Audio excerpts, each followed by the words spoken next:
Bonjour à toutes et tous, je suis très heureux de vous retrouver pour cette nouvelle vidéo. C'est un exercice qui n'est pas particulièrement facile mais qui me fait sortir de ma zone de confort et ça franchement ça me plaît.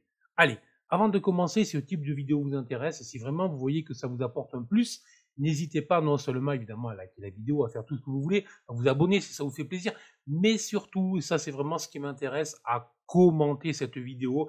Essayons de partager ensemble notre expérience, discuter, apporter votre propre expérience. N'hésitez pas à faire part de vos divergences, de vos coups de gueule éventuellement sur ce que je raconte. Et c'est de nos points de vue divergents qu'une petite part de la vérité du trading éclatera. Alors surtout, vous n'hésitez pas.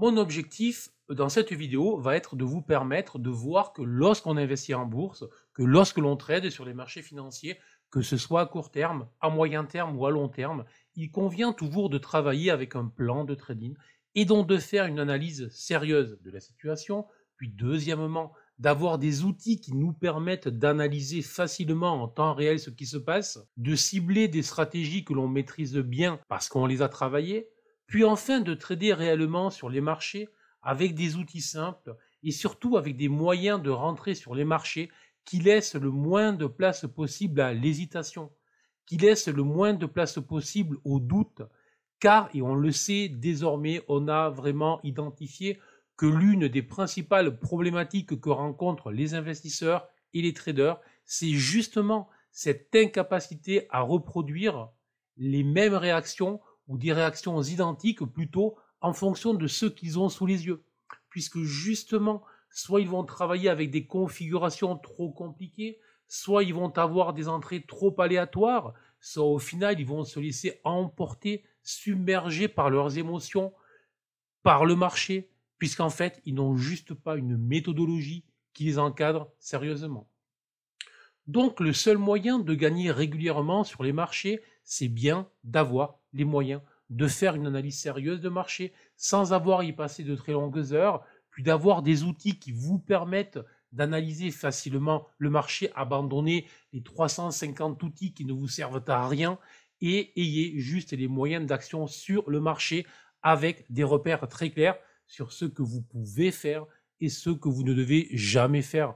Donc encadrez-vous tout simplement et vous verrez que derrière tout cela facilite la gestion de nos émotions, la gestion de vos émotions, car que nous le voulions ou pas, nous sommes tous soumis, même moi, après un certain nombre d'années sur les marchés, même moi, lorsque je trade, j'ai des émotions, c'est normal, je pose de l'argent sur la table. Et ça, il n'y a que ceux qui ne tradent pas, qui vont prétendre le contraire, qu'on peut trader sans émotion, etc. Tout ça, c'est bidon. On doit avoir un cadre sérieux et ce cadre doit encadrer, gérer nos émotions, justement, limiter les frustrations, limiter l'énervement, limiter tous les agacements, etc., etc. Allez, allons-y tout de suite pour l'exemple. Première chose que je vais vous montrer là est le plan de trading que j'avais fait donc le 21 au matin pour les abonnés dans le morning. Un plan de trading qui est basé sur le futur du Dow Jones. Et justement, ce que l'on voyait, c'est qu'il y avait un double creux sur la ligne de coup, sur les 30 137. On va voir ça tout de suite après. On avait un objectif potentiel qui était sur les 30 530, donc un upside sérieux au moment où je faisais l'analyse. Et j'indiquais tout simplement des choses extrêmement simples, que tant qu'on avait un support 30 135, voire 30 050 support, et surtout GTAS, tant que mon BSI long terme en 5 minutes restait vert, je pouvais travailler cette configuration à l'achat. Et donc j'avais un cadre précis, clair, qui m'offrait un sens, qui m'offrait un objectif. Me restait juste à trouver des opportunités précises. Voilà, j'ai le cadre, j'ai le sens, j'ai l'objectif et je dois agir sans anticipation, sans retard, toujours au bon moment, tout simplement. Bon, retrouvons maintenant le contexte. On retrouve bien un BD fail. On retrouve bien ensuite une configuration de type double creux. Très simple à voir. Et cette configuration de type double creux. Pour les spécialistes, c'est une configuration de type Adam et Ève, avec un premier creux très pointu et un deuxième creux beaucoup plus large en rounding bottom, dans mon excellent anglais, bien évidemment. Alors, au moment où je fais l'analyse, on a les prix qui, après avoir franchi la ligne de coup de ce double creux, sont en train de revenir s'appuyer dessus et sont surtout aussi en train de s'appuyer sur le haut du nuage qui est repassé vert, haut du nuage qui est très intéressant puisqu'il est en train de s'élargir, et on notera aussi que la BSC line est elle aussi support. Donc nous retrouvons maintenant en 5 minutes le graphique. En 5 minutes, on voit que alors qu'en M30, on est bien dans une configuration de retournement, en 5 minutes, tout est vert. On est quand même sur une phase ici de retracement qui est marquée par un BSI court terme ici en haut et un BSI moyen terme qui est devenu rouge. Et si je poursuis, donc là je retrouve, voilà, je vois bien que j'ai aussi mon nuage qui est rouge, mon nuage qui s'écarte.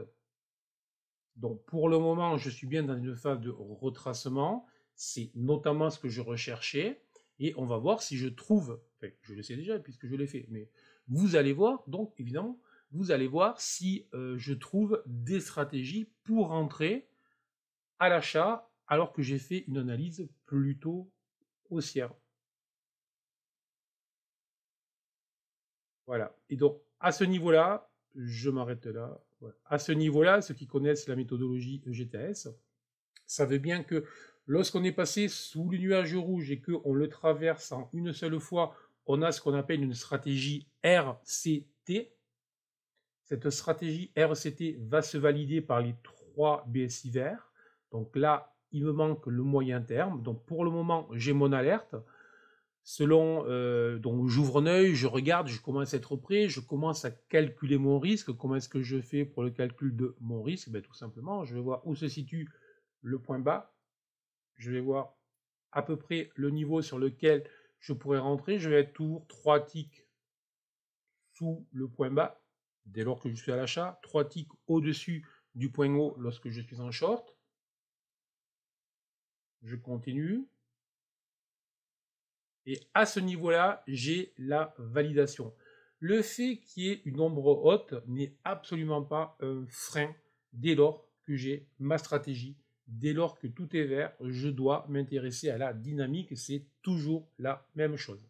Donc j'ai ma validation à ce niveau-là et donc je suis rentré de manière très mécanique, sans me poser aucune question. Je suis rentré sur les niveaux suivants. Donc sur les 30 290, j'ai placé le stop exactement au point où je vous l'annonce, sur les 30 195. Donc j'ai un risque de 95 points. Et on va très vite voir la suite. On va voir jusqu'où le marché m'a mené. Je vous montre. Je vous passe sur les sorties que j'ai pu faire sur le mouvement. Et je vais juste vous montrer le sommet qui a été réalisé à ce niveau-là. Ce n'est pas un sell, hein. Je vous rassure, je n'ai pas du tout la prétention de vendre le point haut. Je suis trader, je ne suis pas magicien. J'ai eu un potentiel, donc un upside de 115 points pour un risque à 95 points, dont 1,20 à peu près en risk-reward, ce qui me suffit plus que largement, bien évidemment, en intraday, hein. Il faudra qu'un jour je revienne sur cette légende urbaine du trading, hein, ce fameux risk-reward de 2. En intraday, si j'ai un risk-reward supérieur à 1, autour de 1, je suis ravi. J'ai sorti mon dernier quart, en l'occurrence, sur les 30 317. Dès lors que mon BSI moyen terme devenait rouge, il fallait que je m'exécute. À ce moment-là, j'étais flat, j'avais fait le premier trade. Et là, je vais vous montrer la suite. Donc, à nouveau, on rentrait dans une configuration de retracement qui est marquée par mon BSI court terme et mon BSI moyen terme rouge. Le long terme reste vert. Je vous rappelle que j'avais indiqué dans le plan du matin, hein, que tant que mon long terme restait vert, j'étais focalisé sur des stratégies à l'achat. Et tout simplement, vous allez revoir à ce niveau-là exactement une nouvelle validation, le même type de stratégie que celle-là, c'est un RCT. Donc, ce coup-ci, j'ai mon entrée à 30 366. J'ai mon stop qui sera placé sous le dernier bas. On était à 54, donc 3 ticks en dessous à 51.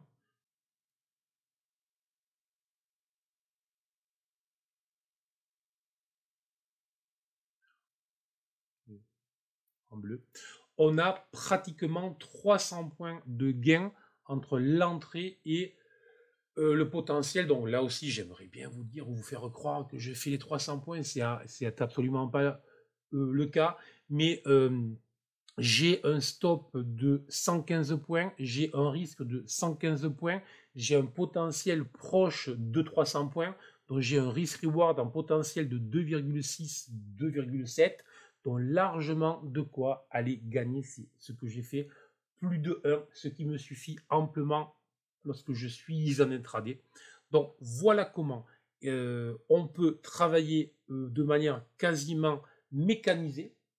C'est-à-dire qu'on ne se pose pas 50 000 questions, on fait nos analyses et ce sont ensuite soit le marché réagit bien à ce que l'on voulait, et donc nous agissons avec des éléments extrêmement simples, validants, plus simple que vert, j'achète, rouge, je vends, et tant que je n'ai pas tout vert, je n'achète pas, vous voyez, c'est quand même pas très compliqué. Là aussi, c'est juste ce que j'essayais de vous expliquer au tout début. Vous faites votre analyse simplifiée avec des outils qui nous aident. Vous encadrez votre travail sur la journée, sur la semaine ou sur le mois. C'est la même chose et vous appliquez en fonction des stratégies que vous connaissez. Et si vous faites ça, je peux vous assurer que toutes les histoires autour des émotions, de la discipline, autour de j'ai pété un câble, je suis impatient, je m'énerve, je suis frustré, tout ça, c'est du bullshit. Et je n'y crois pas, je n'y crois plus une seconde. Tous les traders qui font l'effort de se caler dans le cadre, qui respectent le plan le plus simple possible, respecter des couleurs pour ouvrir une position, franchement, si vous n'y arrivez pas, effectivement, là, vous êtes indiscipliné, je le reconnais, je le reconnais. Mais si vous respectez le feu rouge lorsque vous conduisez, peut-être qu'il sera possible que vous respectiez le feu rouge, vous n'achetez pas, et le feu vert, vous achetez lorsque vous êtes en face de vos écrans. Ça me semble quand même plus qu'évident. Plus simple que ça, c'est juste impossible. Après, il y a des stratégies que l'on applique. Après, il y a une gestion de position qui va être en fait une simple routine en fonction de comment on est rentré, on va sortir en plusieurs fois. Et voilà, et ce que je fais là, moi, avec GTS, vous devez le faire avec votre méthode, hein. Encore une fois, il ne s'agit pas de venir appliquer GTS, de faire GTS, créez votre propre méthode, mais créez-la simplement. Ne mettez pas 250 indicateurs, n'utilisez pas 300 stratégies, n'écoutez pas tout ce qui se raconte à droite et à gauche. Faites votre travail préalable, étudiez les marchés, ayez une méthodologie simple, appliquez-la simplement, et vous verrez que très étrangement, le trading devient simple. Allez, si ça vous a plu, n'hésitez pas, je vous remercie pour votre attention, c'est sûr et certain. N'hésitez pas, si ça vous a plu, à commenter, à liker et à vous abonner. Vous la partagez, etc., etc. Je vous remercie, je vous dis dans tous les cas, à ciao.